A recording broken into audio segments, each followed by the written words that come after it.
Hello and welcome to my review of Batman number 91, an issue that is written by James Tynion IV and art by, and there's a heck of an art team here, Rafael Albuquerque, Jorge Jimenez, Carlo Pagulan, and Danny Miki, all four of which I really do like, and I think that they do a good job in this issue. But for artists, is that too many cooks? Is that too many transitions?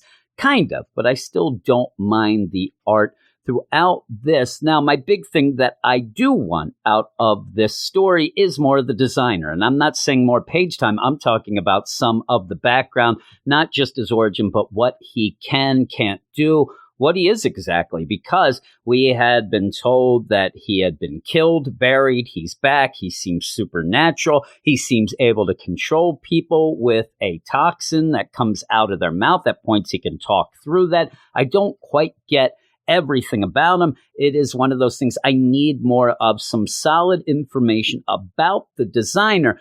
And one of the things that I think there is a problem with overall is the idea that you're having some classic villains here. You end up having Selina, Catwoman, you end up Penguin, Riddler, and Joker, which we do start. And when you end up having, especially Joker, in a Batman book, the focus is going to be on him.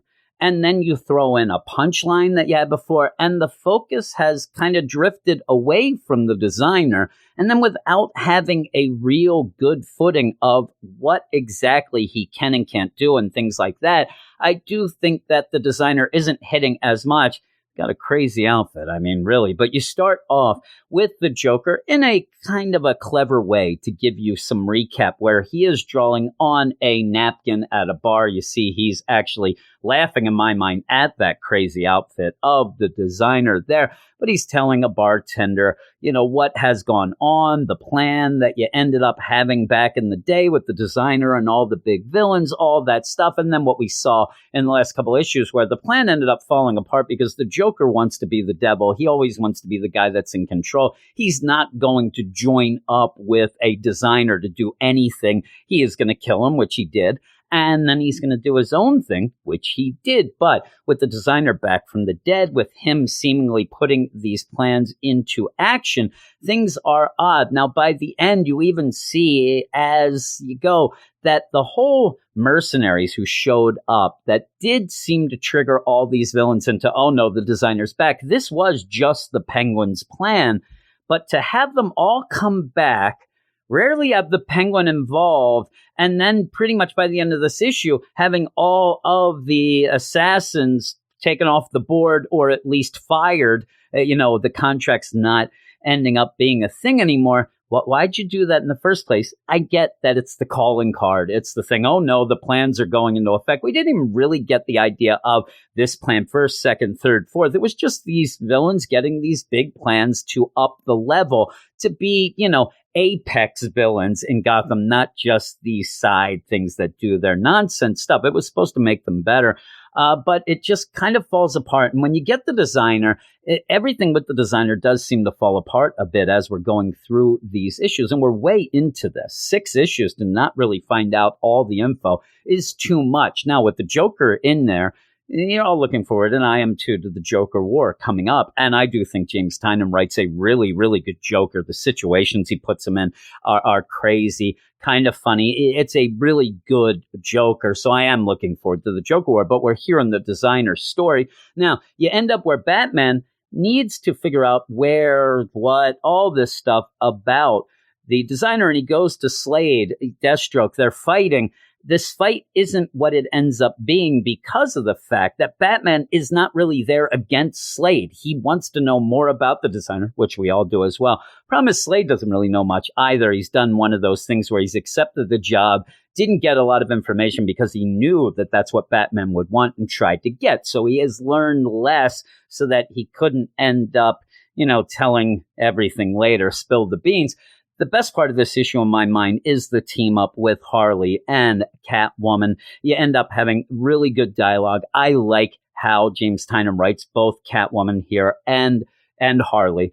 And you have this where Selina did go and tell Batman, I messed up back in the day. I shouldn't have done this, but we all teamed up with this designer. He ended up dead, but he's back. I'm sorry. But you see here where Selina isn't just going to sit back and say, yeah, let Batman take care of this. Though she does end up talking some trash to the designer at one point about it, but she's also going to end up going at the designer as well, where the designer, he's not real happy about this, but at least he's giving Catwoman some credit. Like, all right, this is why I wanted to help you out. You're upping your game. All right, that's pretty cool. In the meantime, you have Batman with Deathstroke saying, I need your help. I want to change the city. I want to make it better. That's all I'm doing. And the thing before this is, listen, Deathstroke, you know who I am. You know how I got to be Batman, what I'm all about. Just look, I'm trying to help the city. Please help me. Deathstroke at first says no, but we end up where the designer makes a big faux pas that ends up Deathstroke joining up with Batman. But yeah, you end up with Selina basically telling Harley what we're going to do is, with this idea of the designer, he has kidnapped the Riddler. He ended up doing this kind of plan for the Penguin, not really, but he's throwing that out there. So my whole plan with him, which we saw, was to pretty much steal the most money anybody's ever going to steal.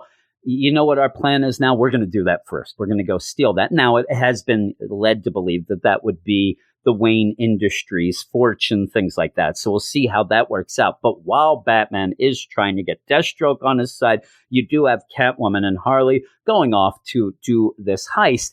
Pretty cool setup there. This is where I said the designer makes the faux pas. He says, I've gotten rid of all the other assassins, Deathstroke, and pretty much I'm terminating your contract.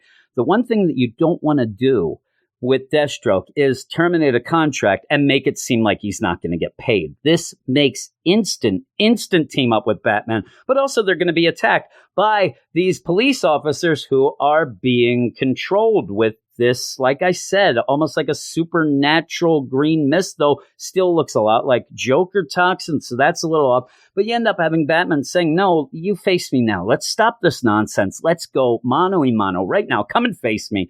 And you end up having a shadowy figure saying, now that wouldn't be fair. Now the shadowy figure that we know already that the designer has kidnapped Riddler. You can tell this is Riddler, where you get to a ending cliffhanger that it is the Riddler. It's no shock. And him saying, I haven't played my turn yet. I haven't gotten to play. And we're going to have the maze of death type thing that the Riddler was promised. So we are going through these original plans that were promised. Again, though, I just don't have my full footing in with who, what, all that with the designer, what he can do. So it's just a little nagging thing in the back of my head that isn't allowing me to jump forward to enjoy this as much as I think I should. But I'm liking the whole concept of, you get James Tynion on Batman. You had a very insular book. You had a very, contained book during Tom King's run. You pretty much had Bane in the background for most of it. You ended up really doing Bat and Cat stuff. It really focused on few characters. You didn't get a wide scope of the DCU or Gotham even. And James Tynion has done that in spades. You end up having him really, really deal with some the classic villains, and also deal with Gotham, deal with a Bruce Wayne who is coming off a City of Bane, wanting to make the city better. That seems to have triggered. But again, the designer, it started out seemingly that he was mad because Gotham was being, made better by Bruce Wayne. This is what triggered. But we're getting away from a lot of that. And I think that the big villains that I do love being in here, it does tend to get the focus off of the new character, the designer. And I think that that's not played out as well as it should. I'm still liking it. And I said at the beginning, there's a lot of artists. I like their individual art in this. There's some I like better than others, but overall, I think the art in this is good. You do have jarring transitions, though, because of having so many. But overall, it does not ruin the experience. And overall, I'm going to give this, I want to give it an 8. But like I said, there's just that nag there that I'm going to go down to 7-9, just as almost like make my stance that you have to give me more of what the designer's about to get to that next level, if that makes sense. And I want to tell everybody who might be listening to or watching these videos that haven't really gone to our website, haven't gone to our podcast, especially the DC one, maybe the 13-hour episodes back in the day threw you off. But also, we ended up getting this whole deal that we were negative, that we were toxic even. We try to be honest. And I try to go through these in an honest way to give you my opinion. This doesn't mean that you can't like it more, whatever. But I just want to say a 7.9 is a positive score. This is not a bad score. I just want to throw that out since I haven't really gone into that for these videos yet. A 2 is a bad score. Now, the problem is a lot of sites, a lot of these videos that I see, they have a range of score that goes from 8.5 to 10. And yes, that is a little shade being thrown. But we have a 10-point scale. I am going to explore the space 7.9 here, but a positive way. And I think that this is something that people should check out. And I am excited for the Joker War coming out of that. I just want to enjoy the here and now a little more. But that is it for the video review. I hope that you liked it. I hope that you go and check out all the things that we do. But also, if you do like this video, please like it and also subscribe to the channel. But go in the description of this and all the videos and you'll find links to all of our podcasts, our sites. We have both DC and Marvel stuff. We also have a Patreon that you can go to and support us at patreon.com/weirdscience.